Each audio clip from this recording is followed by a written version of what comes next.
L'entrepôt du bricolage de Saint-Jean-de-Moiran et Chirolles-Comboire, Saint-Martin-d'Air vous présente Si on parlait. L'entrepôt du bricolage, l'esprit entrepôt, ça change tout. Avec Gilles Trignard Résidence, vous êtes confortablement installé pour regarder Si on parlait.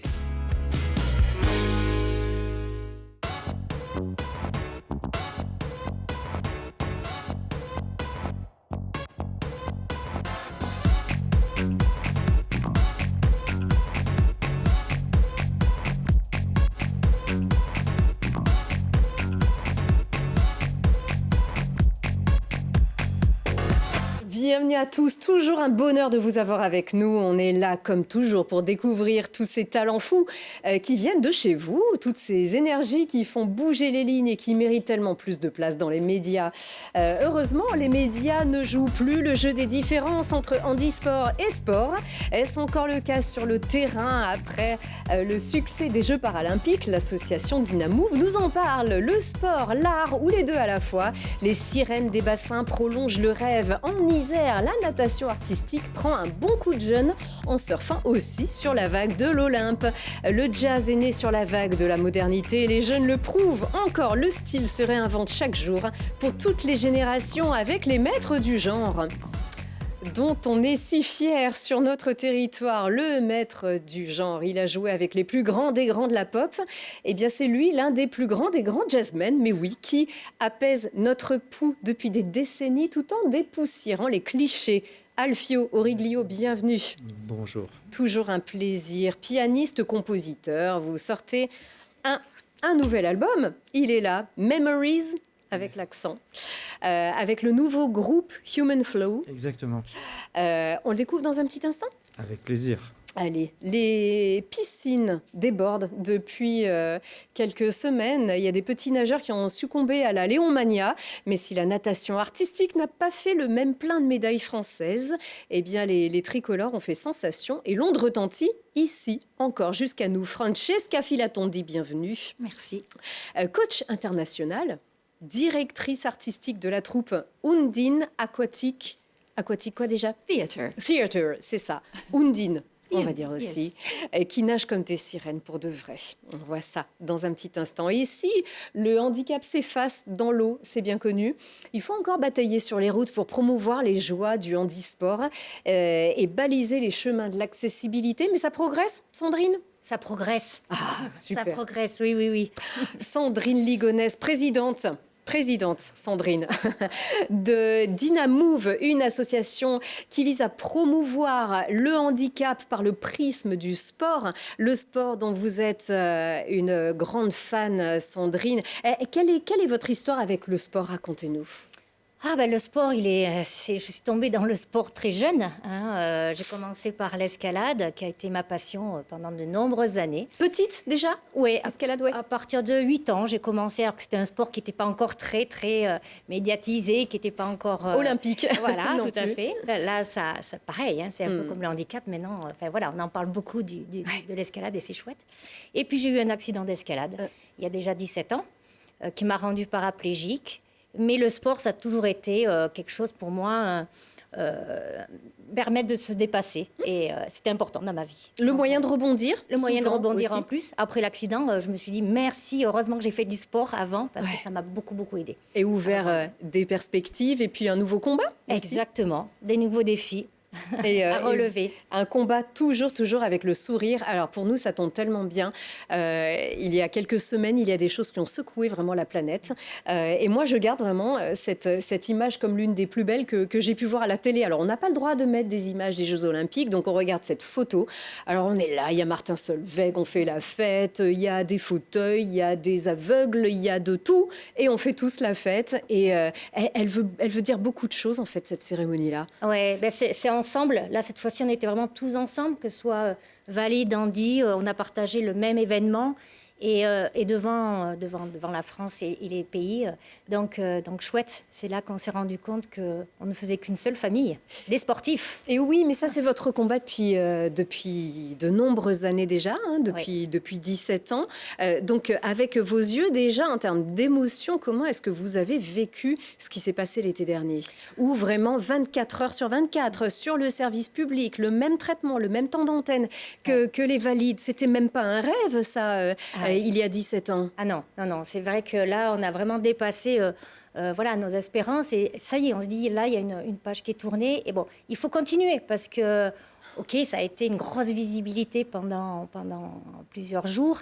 Et maintenant, il faut continuer. Il faut espérer que les autres pays vont prendre le relais et que même en France, on va continuer à voir ces sportifs, ces handisportifs comme des sportifs à part entière.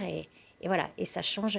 Je me rends compte déjà dans les écoles que donc, sur notre raid, on a participé à pas mal de... On est passé dans des écoles et les jeunes nous ont tous dit on a vu les Jeux paralympiques. Ils nous ont parlé des sports qu'ils connaissaient pas, voilà, qu'ils ont découvert. Et voilà, et on s'est rendu compte qu'il y avait de réels sportifs, quoi. Alfio, on sait que vous aimez beaucoup le sport. En plus, pour en avoir pratiqué aussi. Oui, pratiqué aussi. Quand même, toujours faire attention et préserver ses mains. Non, on fait attention. Oui, quand même. Mais c'est vrai que quand on suit le sport depuis toujours, il y a vraiment eu un effet vraiment notable. Vous les avez suivis, ces jeux aussi? Oui, carrément, c'était fabuleux. Et comment est-ce qu'on prolonge une aventure pareille? Eh bien, comme vous l'avez aussi, vous, commencé, en fait. C'est pas nouveau, ça date pas de cet été. Cette édition, alors c'est la 2e édition du Raid Dynamouf que vous avez créé. Sandrine, 6 jours. 600 km avec des étapes à travers des très beaux paysages, mais sur des routes aussi bien costauds, quand même. Oui. Ah, mais c'était vraiment un défi sportif et c'est ça qui fait la différence. Enfin, notre raid, on n'est pas là pour promener des personnes en situation de handicap, c'est relever un défi sportif, montrer qu'ensemble, on peut atteindre le sommet du Vercors, atteindre Villard-de-Lans. C'est 100 km par jour avec des enfants en situation de handicap. Tenir 5 heures sur un vélo à pédaler pour des enfants, c'est incroyable. C'est ça le principe. Le principe de ce raid, c'est non seulement déjà de l'accomplir pour vous, donc à bord d'un vélo, c'est un handbike en fait. Handbike, voilà. Donc moi, je fais les 600 km sur mon handbike. Et tous les jours, en fait, on a 2 tandems qui nous permettent d'accueillir des enfants en situation de handicap. Et quel que soit le handicap, puisqu'on a un tandem qui est équipé avec un médalier pour pédaler avec les mains, comme ce que je fais, et un handbike où on peut pédaler avec les jambes. Donc ça nous permet vraiment de... Voilà, là on a tout. On voit les deux handbikes. Et à l'arrière, on invite des athlètes de haut niveau. Attention, Ophélie David, en plus, qui a commenté les Jeux paralympiques de manière incroyable. Consultante sur France Télé, on en est très fiers. On sait que de toute façon, elle fait beaucoup pour les valeurs du sport et depuis toujours. Là, vraiment, et elle fait beaucoup de vélo. Donc, ce sont des ambassadeurs aussi que vous mettez en avant, au même titre que des enfants porteurs de handicap, parfois très lourds. Oui, tout à fait. Donc, ce sont nos parrains, de toute discipline. On a même eu des chanteurs. Donc, voilà, l'appel est lancé. On a eu des musiciens qui nous ont accompagnés. Et voilà, c'est ensemble, sur ce tandem, qu'ils ont pu gravir le Villard-de-Lans, qu'ils ont pu aller au palais idéal du facteur cheval. Ah non, mais ça, on a été accueillis. C'est un rêve, c'est magnifique ce que vous avez dit. Parce que vous êtes parti du campus de Saint-Martin-d'Air, vous êtes allé jusqu'à Jaujac. Voilà, donc, en Ardèche. En Ardèche, le point d'arrivée. Et puis en passant donc par Villard-de-Lans, par Haute-Rive. On a traversé 3 départements, donc l'Isère, la Drôme et l'Ardèche. Voilà, le palais idéal on a eu la chance d'être accueillis par des municipalités qui nous ont aidés à porter ce message. À rassembler dans la commune les habitants, les écoles. Donc, ils étaient tous là pour nous accueillir. Et ce sont des moments forts parce que sans eux, ce message, c'est pas en faisant du vélo qu'on va forcément le porter seul. C'est ensemble, une fois de plus. Du tennis de table, Alfio, on sait que ça vous aimait bien aussi. Donc là, on a été accueillis à Romans, où un club de tennis de table ouvert à tous nous a accueillis. Parce qu'il n'y a pas que ça. En fait, c'est en général. Vous n'êtes pas là nécessairement pour promouvoir, pour demander à ce qu'il y ait du monde au bord de ces routes-là. C'est une grande fête générale. Vous mobilisez aussi beaucoup de partenaires. On sait que c'est par exemple Sésame, l'association Sésame Solidaire, qui a lancé le point de départ sur le campus. En fait, c'est tout un mouvement solidaire que vous voulez créer autour de votre raid. Voilà, c'est partagé. C'est le partage que l'on recherche pour changer le regard sur la différence, mais aussi valoriser ces jeunes, leur montrer à tous que malgré la différence, malgré le handicap, malgré la maladie, parce qu'on a eu des enfants aussi qui étaient malades, on peut ensemble dépasser tous ces obstacles. Et en réunissant tous les partenaires, on est plus fort, tout simplement. Et est-ce qu'il y en a plus depuis quelques années ? Oui. Est-ce qu'il y a vraiment un impact qui se mesure au niveau de l'engagement, au niveau des partenaires ? Eh bien, ça y est, on a de plus en plus de communes qui nous écrivent en nous disant on aimerait bien que votre aide passe chez nous. Donc ça, pour nous, c'est une grande victoire. Ça veut dire que le message, il a un écho. Ils ont envie de montrer aussi dans leurs communes qui veulent accueillir ce genre d'événements. Des écoles aussi nous sollicitent en disant on a un enfant en situation de handicap dans l'école, on sait que ça serait super pour lui, est-ce que vous voulez passer ? Donc voilà, c'est... Mais ça, c'est de la visibilité.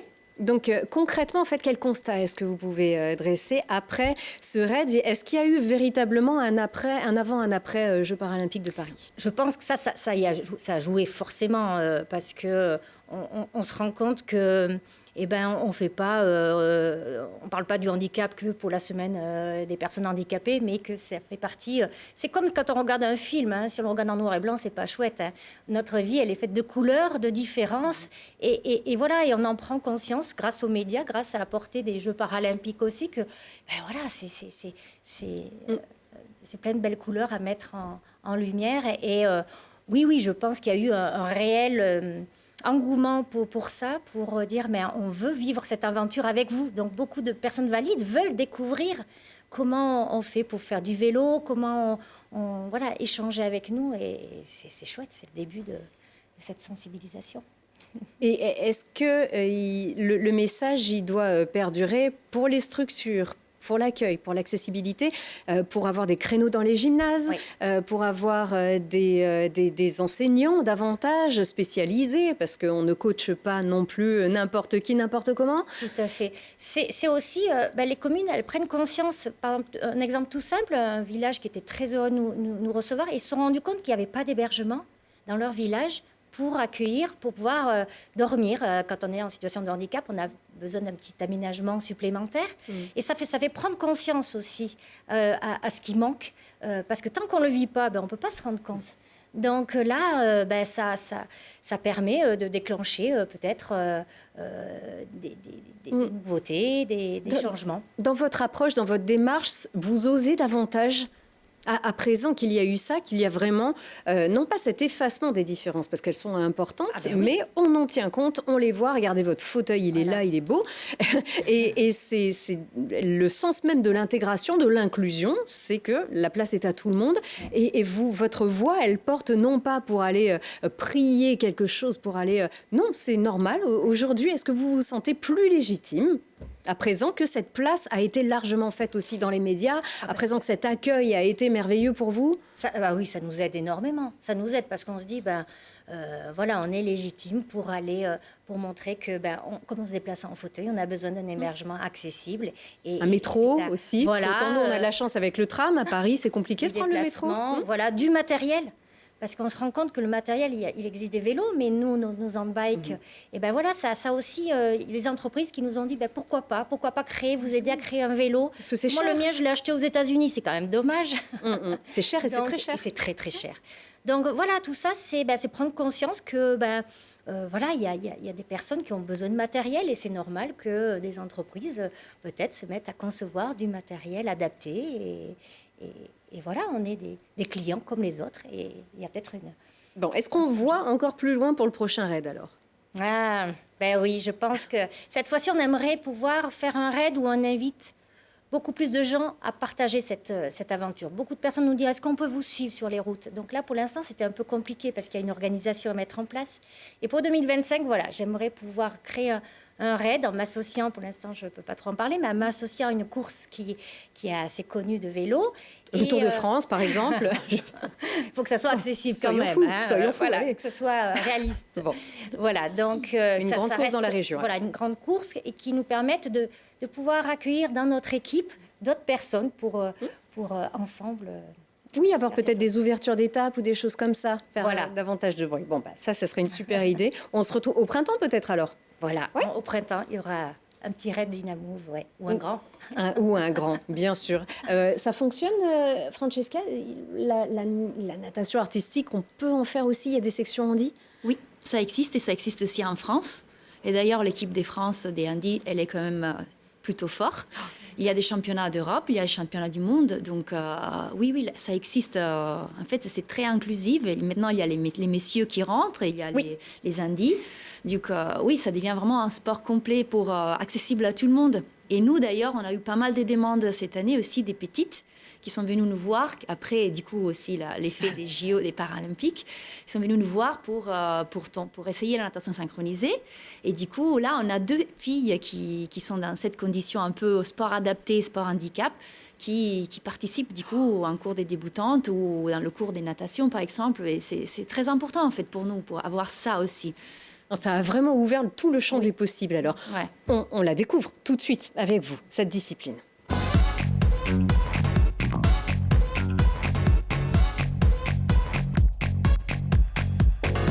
Je viens de dire justement cette discipline, Francesca Filatondi. En fait, la natation artistique, justement, a ouvert le champ des possibles et c'est devenu très, très varié. Alors, pour nous, c'est ça, dans l'esprit.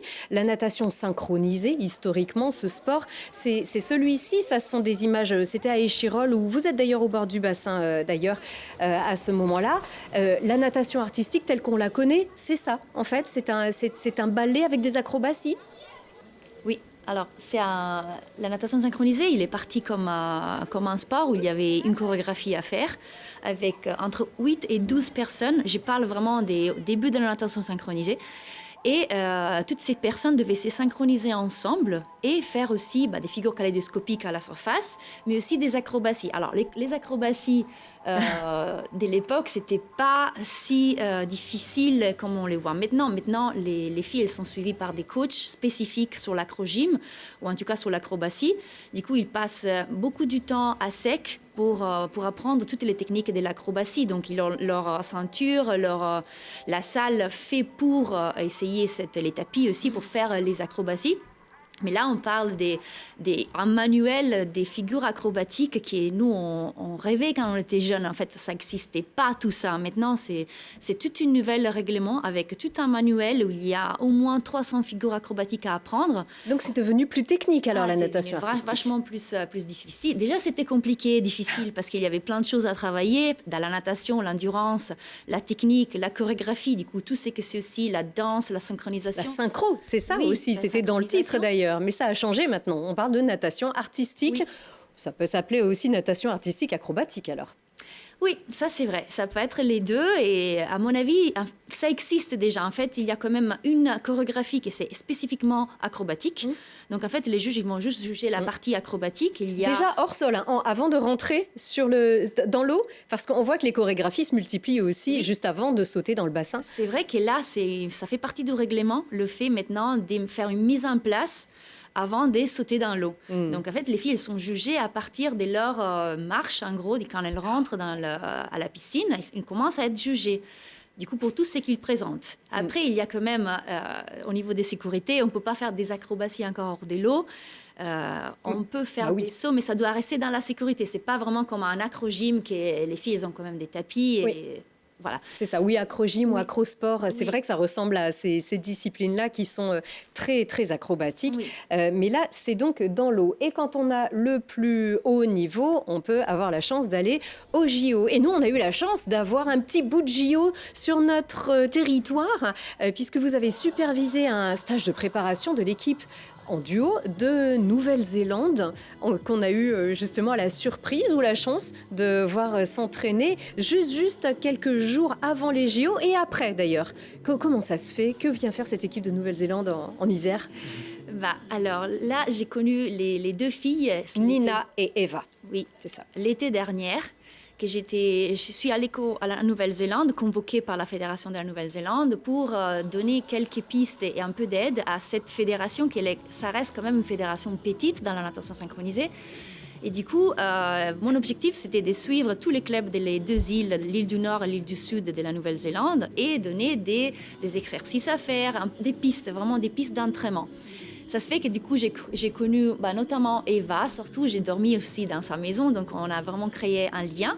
Et quand c'était le moment de faire les JO, du coup, ils m'ont demandé, ils ont fait appel à moi pour venir faire leur dernier stage avant les JO chez moi, du coup, chez nous à Grenoble. Et du coup, ils sont venus à Saint-Martin-d'Ouriage.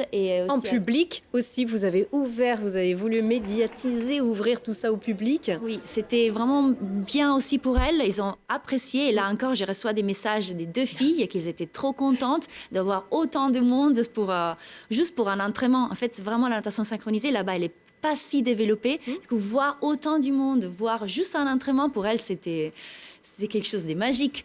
Donc, elles étaient de retour après Pékin 2008. On n'avait pas eu d'équipe de Nouvelle-Zélande aux Jeux Olympiques. On a vu qu'elles, évidemment, pendant la cérémonie d'ouverture, d'ailleurs, sur les bateaux à Paris. On leur fait coucou, d'ailleurs, puisqu'on leur enverra l'émission. C'était un super moment.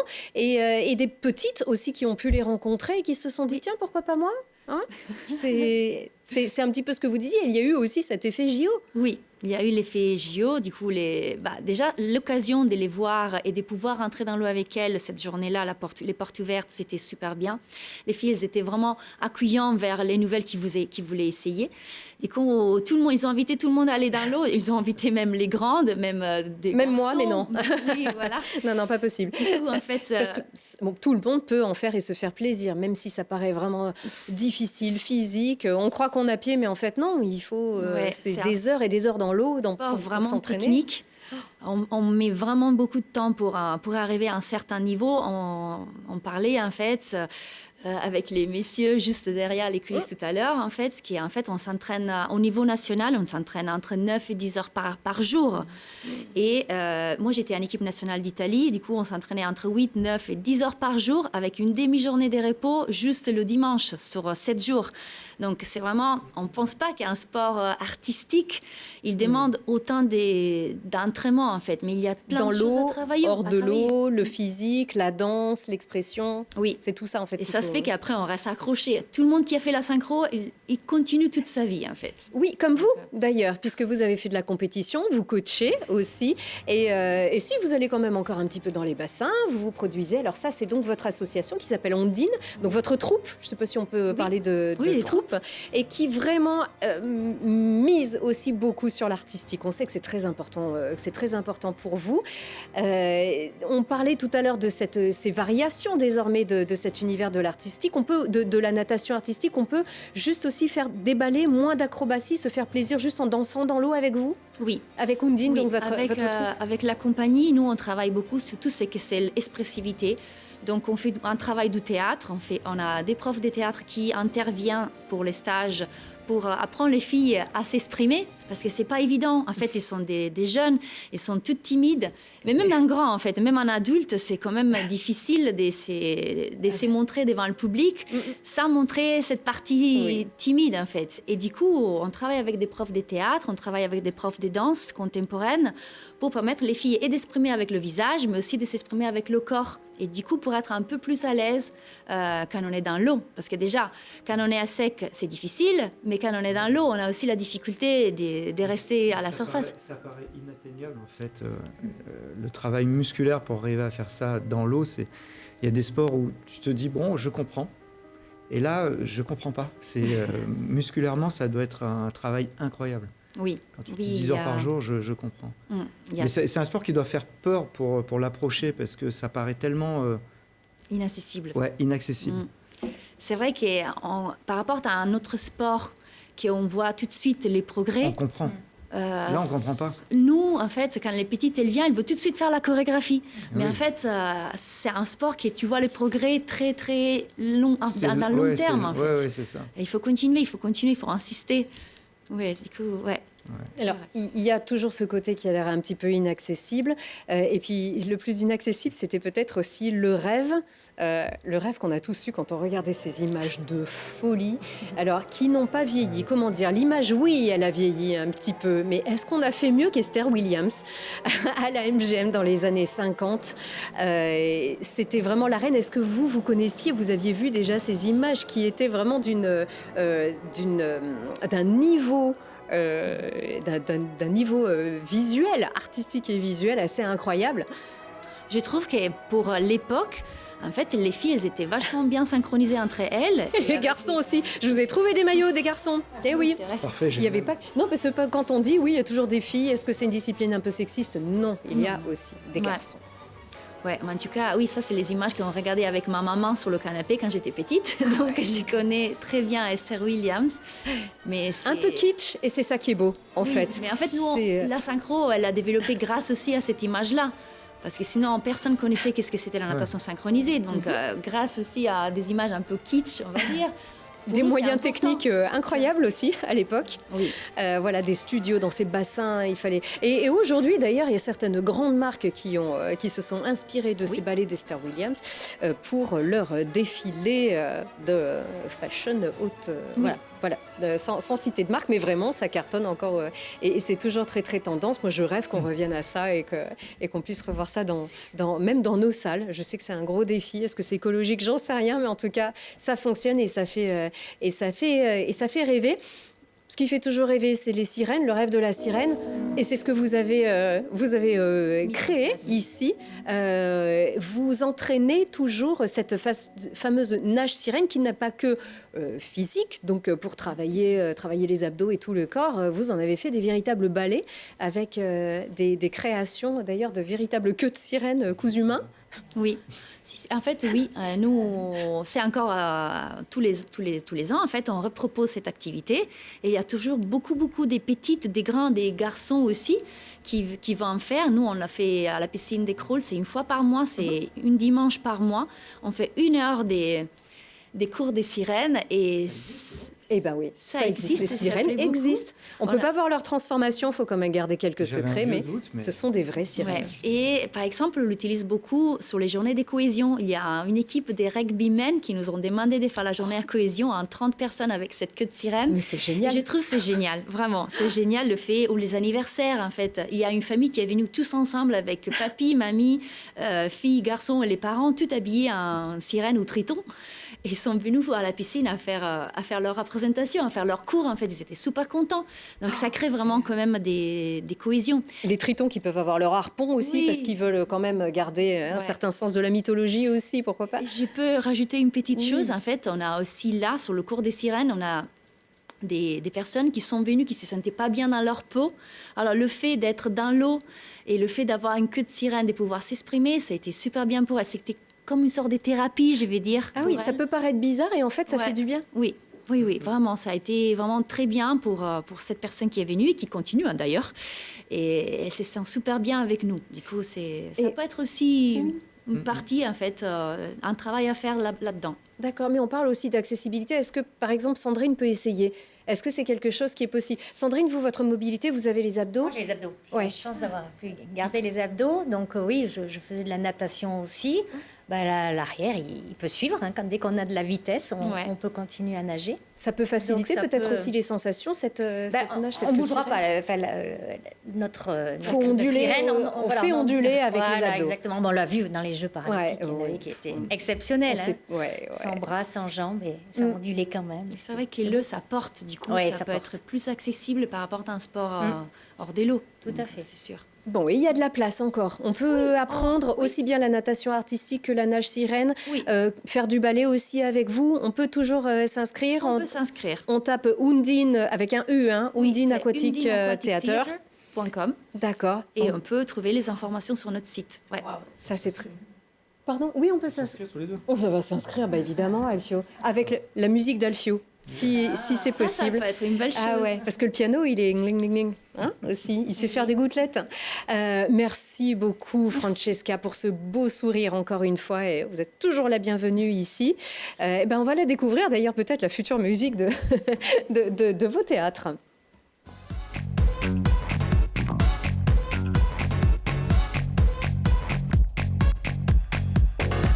Et regardez, il est tout chaud, À l'heure où on enregistre, c'est un privilège, il n'est pas encore sorti.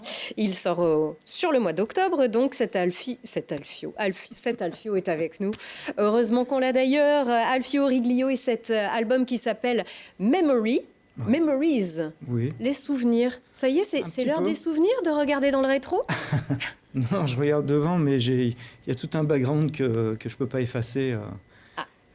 Oui, c'est un petit peu une compilation, je dirais. Quand j'ai écrit la musique pour cet album, oui, il y a un peu des souvenirs qui sont venus. Je n'ai pas cherché une direction musicale, artistique précise. C'est un peu plein de choses qui sont venues d'un coup en disant « Tiens, j'ai envie de faire ça, j'ai envie de faire ça ». C'est plus les envies, plutôt qu'une recherche d'une direction. Et ça change toujours. Oui. Ça change tout le temps. Oui, il faut. Eh oui. Parce que c'est le 15e. Hein. C'est le 15e album. Par contre, ce groupe, il est nouveau. Il s'appelle Human Flow. Nouveau, ouais. Alors, qui sont ces gens ? On connaît Noé. On connaît Noé qui est le guitariste, avec qui vous êtes déjà... on peut l'écouter. Qu'est-ce que... Oui, non, regardez, on peut la voir, cette équipe. Donc, avec une chanteuse, avec un guitariste, un batteur, avec vous, Alfio, toujours au piano. Et ce sont aussi beaucoup de nouveautés, beaucoup de jeunesse. Oui. En quoi est-ce que c'est vraiment une nouvelle expérience pour vous ? Alors... D'être avec des jeunes ? D'avoir créé ce groupe-là et qui est... En fait, je reviens un petit peu à jouer mes compositions sur scène. Ça faisait 6 ans que j'étais en tournée avec mon groupe précédent, où nous faisions des pop songs que j'avais revisités. Avec Célia Kameni notamment. Donc, Secret Places, ça s'appelait. On a eu pas mal de succès. On a fait 150 concerts. On a fini à Vienne. Mais il y avait un petit manque pour moi de revenir un peu à la composition. Donc, même s'il y a des reprises, quand même. Oui, il y a 2 reprises dans l'album. Écoutez une petite. Mais la reprise, c'est une compo aussi, quand c'est vous qui l'a jouée. Et ouais, bien sûr. Donc, non, les jeunes, vous avez souvent été entouré de jeunes de toute façon. Oui. Bon, puis il y a un moment où, tu es le plus jeune du groupe. Tu as l'âge du groupe, et puis tu es le plus vieux dans le groupe. Ouais. C'est l'heure pour moi. Vous étiez un petit prodige, on le rappelle, quand vous étiez enfant. Il y en avait beaucoup qui le disaient. Vous avez fait du jazz très très tôt. Oui. Oui, d'accord, voilà. Donc oui, Noé Rennes, qui est un prodigieux guitariste grenoblois, que j'ai rencontré, il avait 14 ans. Donc ça fait déjà quelques années que nous travaillons ensemble. Vous avez fait des duos ? On a fait un disque en duo, on a fait beaucoup de concerts en duo. Le batteur... Zaza Desiderio, qui était dans mon groupe précédent, un batteur brésilien incroyable, excellent, qui est devenu un ami. Et puis la petite nouvelle, Fleur Workou, que j'ai rencontrée au Conservatoire de Lyon, qui chante depuis assez peu de temps, finalement ça fait moins de 3 ans qu'elle chante, c'est une violoniste classique. Et je lui ai fait écouter ma musique et je lui ai dit, est-ce que tu peux mettre des paroles là-dessus ? Et ça a été tout de suite. Et donc on a travaillé pendant 1 an avant d'entrer en studio. Et voilà. Ah ouais. Oui, une voix assez marrante. Elle est toute fine. Elle a une voix grave, incroyable. Oui, très variée aussi. Elle a pas mal de variations. Elle est aussi puissante. Elle va dans le bas, c'est incroyable. Ouais. Et puis, j'aime beaucoup l'ambiance de ce groupe-là. C'est très important, en fait, un groupe, quand on part sur la route, c'est très important de faire le bon casting. On se plante souvent, comme musicien. J'ai plein d'exemples. Et là, ils sont charmants. Ils sont super, ils ont faim, ils ont envie, ils sont joyeux. C'est une belle rencontre, en tout cas. On va se mettre un peu la patate en écoutant, déjà, un extrait d'une chanson, puisqu'il y a des compos, il y a des reprises, et des reprises qui sont sublimées. Regardez, vous allez la reconnaître. She's a maniac, I sure now. And she's dancing like she's never danced before. She's a maniac, I sure now. And she's dancing like she's never danced before. And she's dancing like she's never danced before.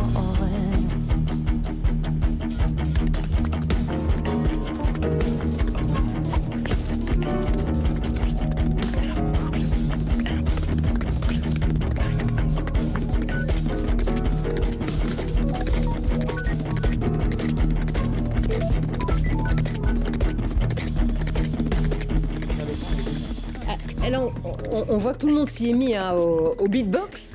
Donc ça c'est nouveau ça, Alfio? Alors, le beatboxer, non, Alem, le beatboxer, qui est mon voisin, tu sais que j'habite un petit village dans le Nord-Isère, la Bâtie-Divisin. Pas très loin de Paladru, c'est Ouais, ça? Ouais. Et mon voisin est un champion du monde de beatbox. Ça fait une dizaine d'années que nous travaillons ensemble. C'est lui, là. Il a invité. Oui. Maël, c'est 350 000 followers. C'est une star mondiale. Ok. Il est incroyable. Mais tout le monde s'y met aussi au beatbox, hein? On a vu. Écoute, grâce à des gens comme lui, Enfin, il enseigne là en ça. l'occurrence, sur ce disque, Ouais, donc je lui ai fait faire un morceau. J'ai quelques invités prestigieux sur cet album. Donc il y a Maël, donc le beatboxer. Il y a Manu Katché, mon ami batteur, qui voulait faire beaucoup de morceaux. J'ai dit non, t'en feras qu'un. Sinon, voilà. Jérôme Regard à la basse et mon ami Pierre Bertrand à la flûte. Là, c'est des gens internationalement connus avec qui j'ai la chance de jouer régulièrement.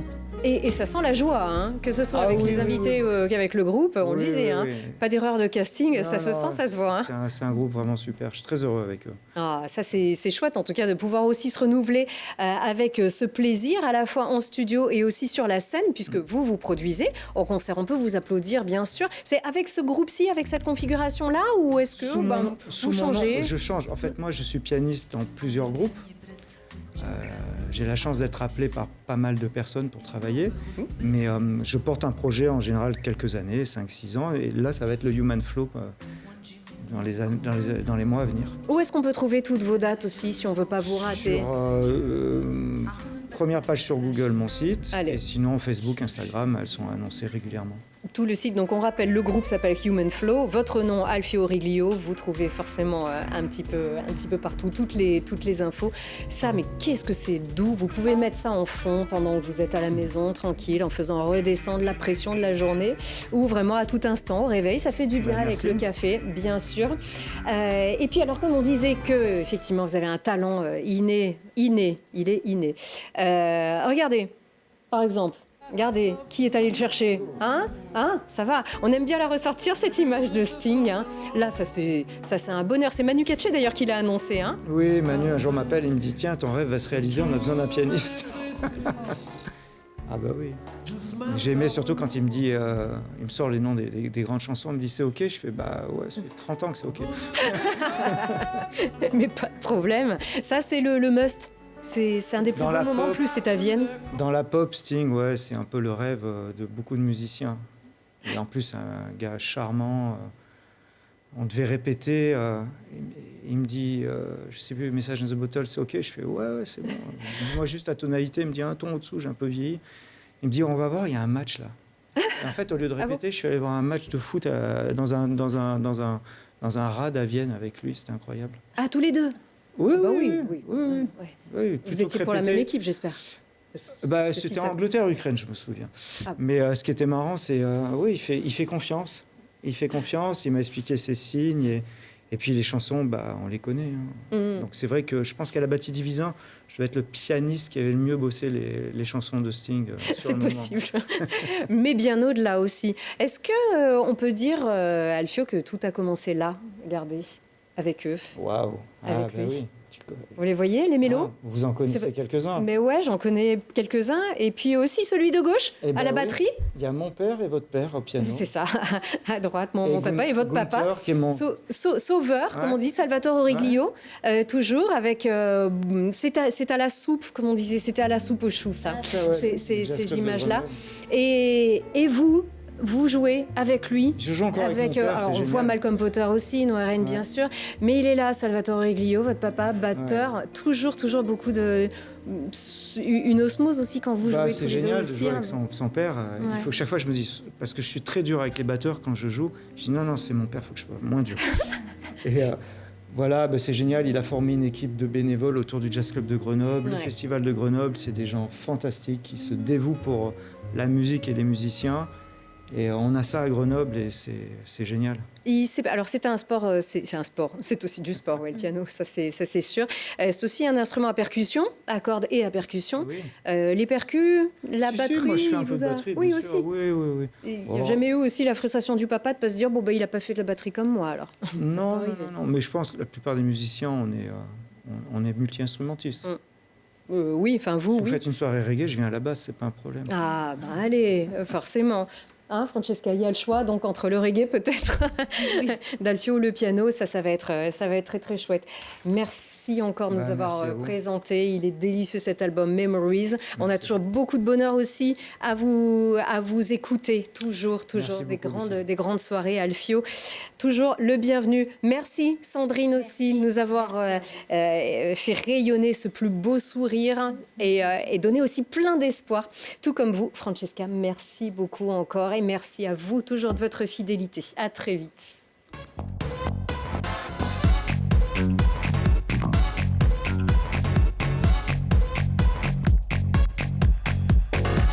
Vous avez profité de Si on parlait avec Gilles Trigna Résidence.